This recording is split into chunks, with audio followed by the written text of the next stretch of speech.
ओम श्री गुरुदेव दत्त. नमस्कार मित्रांनो, आपण बघत आहोत शिवलीला अमृत कथासार. आज अध्याय 14. या अध्यायात आपण बघणार आहोत पार्वतीचा भिल्लीन वेश व स्त्रिया चांगुण्याची सत्वपरीक्षा. शिवपार्वती षडानन लीला करत असताना गजानन यांच्यासोबत आनंदाने काल व्यतीत करत होते. एकदा पार्वती शंकराचे मुखावलोकन करत असता तिला जटेमध्ये एका स्त्रीचे मुख दिसले. तेव्हा शंकरांनी तिला आपल्या जटेमध्ये आपण गंगेला धारण केल्याचे सांगितले. एकदा सारीपाट खेळत असता पार्वती जिंकली आणि लज्जित होऊन शंकर तपश्चर्येला निघून गेले. पार्वतीला करमेना. तिने अनेक उपायांनी शंकरांना शोधून काढले.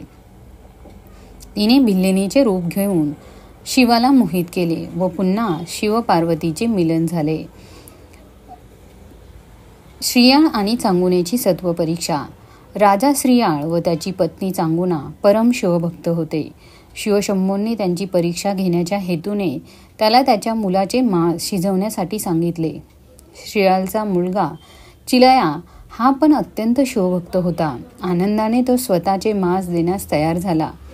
स्वपुत्राचा शिरछेद करून त्याचे मांस शिजवणे ही अत्यंत दुःखद गोष्ट श्रियाळ व चांगुनेने पार पाडली.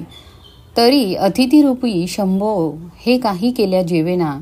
त्याने चिलयास बोलवण्यास सांगितले. अत्यंत दुःखी होऊन चांगुनेने चिलयाला हाक मारली.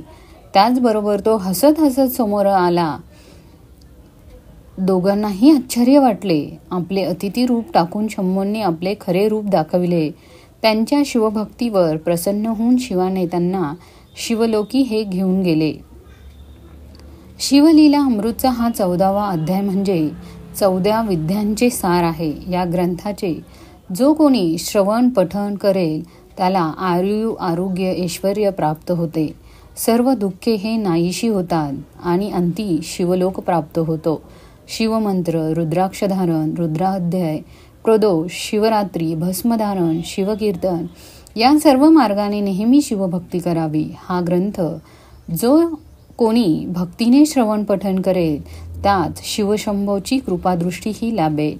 इति शिवलीला अमृत समाप्तम. मित्रांनो, तुम्हाला जर आजचा व्हिडिओ आवडला असेल तर लाईक करा, शेअर करा आणि सबस्क्राईब करायला विसरू नका. धन्यवाद.